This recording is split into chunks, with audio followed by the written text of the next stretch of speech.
Hi queens, welcome back to my channel. So, I am very excited for today's video. Today we will be reacting to GOT7 Not by the Moon, meaning explained, lyrics and MV breakdown and analysis. This video is brought to you by Bookish Theories. So shout out to you, Bookish Theories. The last video I reacted to was GOT7 Not by the Moon MV. Check that out if you haven't. And so far I've gotten a few comments that are like suggesting stuff for me to watch that are by GOT7 or about GOT7. And I am very excited. I wrote them all in my notes, so I will get to every single one of them. I'm gonna try and do a lot of them today because I'm too excited. Like, I'm trying not to have to wait to watch them, you know? And also, I am learning. So I have queens in the comments who are informing me that there are 7 in total. There are 4 vocalists, 3 rappers. 1 rapper is an American, 1 is from Thailand. The blonde one was from Thailand, if I remember correctly. And the 3rd one is from Hong Kong, China. But in that music video, he actually sang and he was the king, the one with the crown. And the whole album apparently is about Romeo and Juliet, so it's like a storyline throughout. Someone suggested I react to the last song called Poison that's on the album, and I will do that probably after this one. And a lot of you suggested, I think there's like 3 different introductions that you guys suggested. One's a 2020 introduction, one's a 2019 detailed one, and one is a extreme guide or something like that. So that gives like background checks on all of them. So I will react to all 3 of them because I don't know anything about them, and I'll probably need to watch all 3 of them to know and to get to know them more. Also, apparently in the video, my last video about GOT7, the first one I pointed out that was like, oh my gosh, he's so good, like he's like, his vocals are crazy. That is the maknae named Yogyum. Please don't tell me I butchered it. Yogyum. Anyway, one of those has got to be it. And then the second one that I pointed out,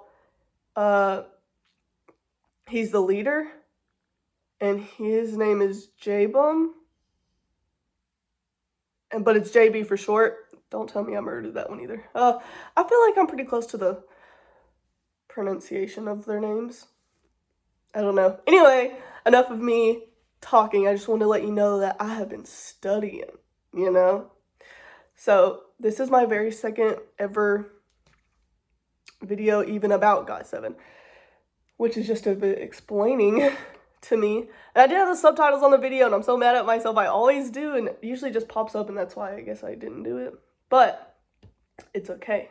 Let's get into the video.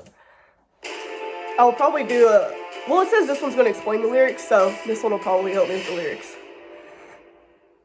Hello, and welcome back to Bookish Theories. In today's video, I would like to talk about GOT7's Not by the Moon. She has such a pretty voice. Focusing on a little breakdown so and analysis of both the lyrics and the music video. Not by the Moon is a song whose concept was inspired by William Shakespeare's Romeo and Juliet, a tragedy in 5 acts about the fate of 2 star-crossed lovers belonging to feuding families that eventually reunite when the 2 meet their untimely death. Both the lyrics and the music video have quite a lot to unpack here. But in order to understand how the boys dealt with the concept, the first thing that we need to do is to take a look at the title itself, because that alone is very telling. You see, Not by the Moon is a direct reference to the second scene of Act 2 of Romeo and Juliet, when Romeo swears his love for Juliet by the moon, and she urges him not to do so because the moon is inconstant and changes every month. This is maybe one of the most famous moments of the tragedy, not only because these lines take place during the famous balcony scene that made this place so recognizable, but also because this is the moment when the 2 lovers promise to exchange their vows the next day. When it comes to the overall plot, we can say that this is a point of no return. Right now, Romeo and Juliet just met and they are confessing their love for each other. But this relationship is already doomed because by choosing their love over their loyalty for their respective families, the two of them are setting a series of events in motion that once started can never be undone.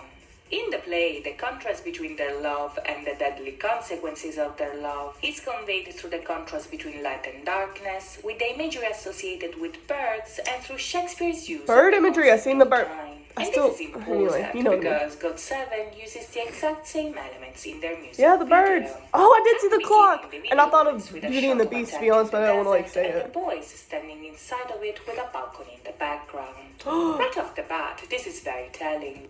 You miss so much. It's like I seen it, but I didn't see it. You know, like I seen this picture, but I didn't see the balcony in the background.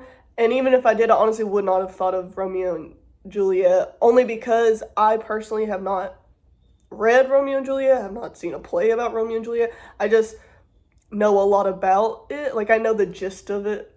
And, you know, like the two, you know, forbidden love and all that blah, blah, blah. But, like, yeah, it's like, you miss so much in a video. And that's just, like, not with this video. It's, like, with any video of any K-pop group. Well, not, like, every single video. As some of them are just, like, hype songs, you know. But, like, stuff that have storytelling and stuff. You just miss so much. Like, you have to watch it, like, 20,000 times. Oh, and you still miss stuff. Because the scene here is introducing us to the idea that what we are about to see is a work of fiction. Much like what we saw in the teasers and the trailer, the boys are preparing to go on stage and they are wearing their masks to play the characters of the tragedy. It's like a framed narrative, if you will, whose goal is to show us that the boys are not themselves anymore, but the protagonist of the play that is about to unfold. Like Shakespeare himself said, one man in his time plays many parts. And the video shows us this by depicting the boys playing different characters as the story progresses. On a general level, we can say that depending on the scene, the boys play either the role of Romeo or the role of Juliet. But that's Although I may not have said that it's all of Romeo and Juliet, like, I didn't know it was about Romeo and Juliet, I did say that someone was knocked out on, it looks like a coffin platform, but I could be like, it's gotta be a coffin platform. She's on, he playing a she is on the deathbed. She's like, oh, Romeo. That's cool that they switch between the characters, though. That's so cool. The king, that is and this is because, as the lyrics a rapper show who's us, saying, the entire comeback the one is from a China. complete adaptation of the play. At the beginning, that the Elixir? song opens I with bet it Jin was- Young saying that his loved one Does that mean I was is right when it inside saying of it was them the- as their voice warms him in the darkness. Okay, wait, I'm just now, gonna at quit. this point, we are about 3 lines in, and there are already a million references to the original tragedy. Yeah, because literally, if what on the the heck? one hand, the video shows us that Jin Young is playing the role of Juliet, on the other, the lyrics recall the lines of Romeo in the second scene of Act 2.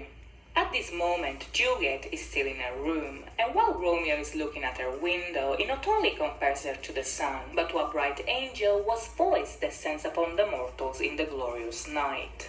Now, this is important because these lines alone already introduce us to the idea that their love is able to bring light in the darkness of their life. Romeo and Yes. Juliet here find solace and warmth in each other. But even if this love fills the emptiness that they feel, there are already some clues that foreshadow that this passion will also be their downfall. Right. You see, in the story, Romeo and Juliet are very young, and Yeah, the tragedy Capulet. is consumed in All the these span of a names. few days. So the love that they feel for one another Oh, wait. I think I actually did read. I did read Romeo and Juliet. I had also read Macbeth, and that's, like, the only one that I kept remembering was, like, oh, I didn't read Romeo and Juliet, I read Macbeth. Anyway, not the point. is Okay. both exciting and I just remembered. destructive, Okay. because if on the one hand their love frees them from the responsibilities of their families, on the other it imprisons them within their own passion. In the music Yes. video, this idea is perfectly conveyed in Bam Bam's scene, where we see him Bam Bam? surrounded by blue lasers as he Is that one of their names? Bam Bam? What a cool name! I love that nickname. stands If in that's the someone, darkness. if Now, that's in one this of them, scene, Bam Bam is playing the role of yeah, it's one of Romeo, them. and this That's is Bam Bam. confirmed by the fact that his prison What is a made cool out name. of blue lights, which is a color that in the play is often associated to Juliet. This implies that even if this love colors them and that their union will tie them together, their passion is also a prison. And this idea is perfectly conveyed with the pun between the word die as in color and the word die as in death. Now in English, these two words are obviously pronounced the same. But what's interesting here is that in Old English, to die was sometimes spelled with a Y, thus showing us that the love that colors their life today will be the source of their death tomorrow. I did not know that. As I mentioned earlier, this concept is also expressed through the contrast between light and darkness, and GOT7 uses this device to convey the very same idea. If you look closely, the video is dominated by black and white. Black representing the darkness and white obviously representing the light. And this is a great metaphor for their love brightening their existence, because if on the one hand black implies the absence of color, by definition white is the combination of all colors put together. The problem here is that white is also the color of death. So you can see that both the lyrics and the music video here are already cluing us in on the idea. White is the color of death? Colors the whiteness associated with death. Death's pale flag. That's crazy. I did not know that. I thought white was always, with symbolizes like purity and innocence, and I'm wearing white. It's okay. That's cool though, I didn't know that. Sealed. For now, there was a casket! I never even noticed the casket in there. And this brings us to Jackson. I'm blind! Where Jackson is portrayed on... Okay. This is the one from Hong Kong, China, who's a rapper, but he sings. And apparently they all can rap, and they all can sing. And of course they all can dance. We already know that. That dance break in there was like, ooh, a blessing to my eyeballs. Anyway, so this is the one that was playing the Crown the King. And he's saying there, he's so beautiful. Who in the allowed him to? On a throne and surrounded by Jackson forces. Okay. That's what an American name that is. These lines are extremely neutral, meaning that according to the circumstance, what he's saying here applies to both Romeo and Juliet. And this makes sense because Jackson here is playing the role of Prince Aeschylus, which is the ruler of Verona and maybe the only balancing force within the entire play. So he's the balance. In the tragedy, the prince is a symbol of the law and the only one who tries to bring peace between the Capulets and the Montagues. So while the two families fight around him, Jackson speaks for both Romeo and Juliet. By the time we get to the chorus, the lyrics are an almost exact adaptation of the original play. Much like Juliet, JB and Yu-Gyum JB! Yu-Gyum! The moon because of its inconstant nature. I pointed those two out for their to amazing their vocals. vow unless their kiss is as eternal as this promise. In this context, their union is meant to dye them, that is, to color them. But once again, these lines foreshadow that something bad is about to happen. And JB's scene reinforces this idea because in the video we see him exchanging one portion for another. Now, this is an obvious... Wait, I never noticed that. Oh my god, I'm just now realizing how blind I was at that music video. Who in the flip? Like, the only thing I even seen about the elixir, the bottle thing, was it in his hands. I never seen them switch it out.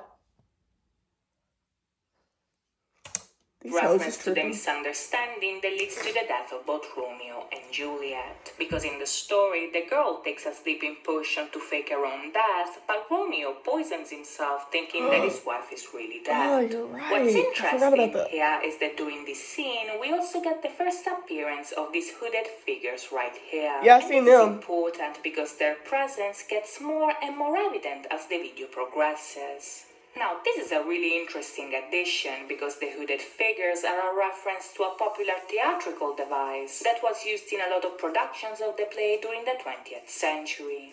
You see, in these productions, the figures were used to convey a sense of dread and impending doom. So they appeared during the prologue. So they're really just like looming shadows. Like, in a sense, like they're obviously real and they're there. But like, it says like impending doom and death and ish. And it's like, they're really just like your, like, shadows, like, waiting for you to, like, go into that afterlife type of thing. Yeah, they're standing around the casket. They're The like, fate of the characters she did. enduring the final Or act she of the did. tragedy, They which did. incidentally is exactly what happens in the case of GOT7. As we'll see in a second, however, these figures are also important to express the idea of time in the video. But for now, let's focus on Yugyeom. Now, when it comes to his scene, his character is a bit of a mix. Oh, him. He has the vocals of an angel, and I'm not even lying to you. Woo! Okay, I just had to give a moment of appreciation for him and his beautiful vocals. And Friar Lawrence, which is the one who weds Romeo and Juliet, but also the one who gives Juliet the sleeping potion. I'm saying this because Yugyeom here has a cross earring, a necklace that looks like a rosary, and he's surrounded by plants. I've seen his accessories. I love looking at every, like, K-pop idols, like, I just love looking at the earrings because they're always so interesting, and I just, like, want them. Which are all symbols that in the play are associated with Friar Lawrence. But the presence of the lightning and the birds also recall Romeo, because if the lightning is yet another reference to the second scene of Act 2, the bird is a recurring symbol that represents the lovers' power over one another as well as their love. During the very same scene, Juliet urges Romeo to go, but at the same time she doesn't want him to leave, so she compares her love to that of a child that has a little bird in his hands but doesn't want to free it even if he should.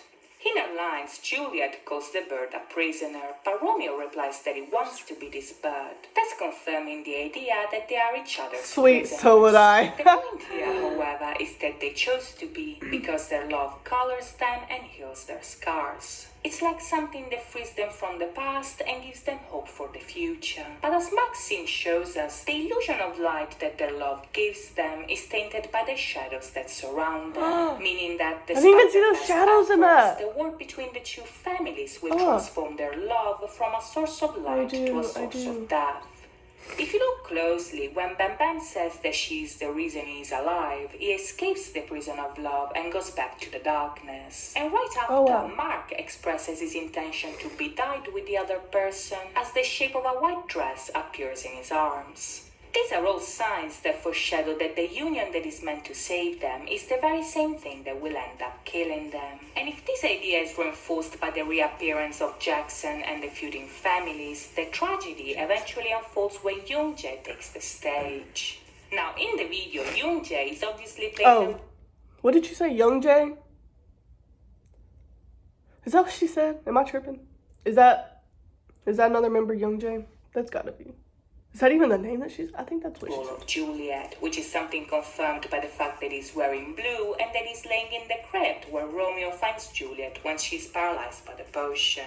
Like the original play, the scene shows us that Youngjae is still alive. But at this point, it's already too late because, as we see him standing up, Yugyeom professes that they will be together forever, and JB eventually takes That's the only time I've ever seen that bottle. At this moment, all the members approach the stage, and the hooded figures surround an open casket. The gesture of the central figure here suggests that the time of Romeo and Juliet has come to an end. And sure enough, when Yugyeom frees the bird, the moon is destroyed and the illusion of love is destroyed with it. As the boys dance and their surroundings fall apart, that was such a cool scene. I never even noticed at the video. You see all that ish falling behind them? That ish is like... Yeah. Wow, that was so blonde. And this is important. Still reminds me of Beauty and the Beast. 16 is also the date of GOT7's debut, which shows us that the tragedy has unfolded, the play is finished, and they're back being GOT7. As I mentioned earlier, however, one man in his time plays many parts. And when it comes to the boys, GOT7 themselves is one of these parts. So at the end of the video, the frame narrative closes by showing them leaving the theater and traveling through the desert. The play has ended and the actors have left the stage. But even if the story is done, their journey continues both in life and on screen. Yes, it does. So that's it for me today. I hope you guys enjoyed this video. I did, sweetheart. Please think about liking and subscribing. I will definitely like this video. Okay, that was cool. Okay, that was like, she's smart. She big smart. Oh my god, all this video proved was how blind I was watching the music video. Which is, I feel like, whenever I watch any MV, I'm just that blind every single time, and that's why I have to keep watching. Because every time I watch, I see something that I've never seen before, and I'm just like, it's a whole new world type of thing, you know? I am learning their names. There's 7 of them. I heard a few new names. First there's Yugyum, JB, J-Bum, Jackson, that Hong Kong, China, King, yeah, that's 3. Bam Bam, Young J. I want to say I heard a Mark in there, the name Mark, but I could be completely stupid and wrong. But I thought I heard it like one time, like Mark. But maybe it was like not saying a name. Maybe it was in like a context, like he marked this spot, X marks the spot. I don't know. Anyway, so there's that. The next video, I'm gonna try and do like a whole bunch of these suggestions that you guys suggested in the comments from my GOT7 reaction of Not by the Moon MV. Like, I'll probably do the next one after this. I will upload them in order, of course, because it makes sense for me not to. So I will probably do the lyrics next, because I didn't really, like, I still don't know what they were saying in there. Like, yeah, I got the concept of it now and stuff, and I noticed a whole bunch more stuff in the MV, but I never got to listen or read the lyrics, like, you know, hear what they're saying in that moment of each part in the MV. So I will probably do a color-coded lyrics next of that, and then I don't know if I should do the introductions first. Maybe, hear me out, maybe I should do like an introduction and then a music video and then another introduction and then, like, you know, and each time I'm just gonna know more, you know. Okay, anyway, if you like this video, make sure to give it a big thumbs up because it really supports me. Make sure, if you want to see more videos, to subscribe. Make sure to comment down below more suggestions that you wanted me. What's wrong with me? Okay, more suggestions that you want me to do. It can be GOT7, it can be any K-pop group. It doesn't even have to be K-pop. It can be any other music. It doesn't have to be music. It can be anything. It can be whatever you want to see me react to. I will do it. I'm still missing a name or two, but I'm gonna learn them. Hey, on the color coded, it'll tell me the names, I think. So I'll be able to see the names in the next video, I guess. Oh, this video is 22 minutes long on a 12-minute video. Sorry, queens. Anyway, make sure to like, comment, subscribe. It really does support me. And thank you guys so much to all the beautiful queens out there who did comment on my last video and helping me understand, letting me know, you know, what it is. So yeah, I guess I will see you in the next video. Bye, queens!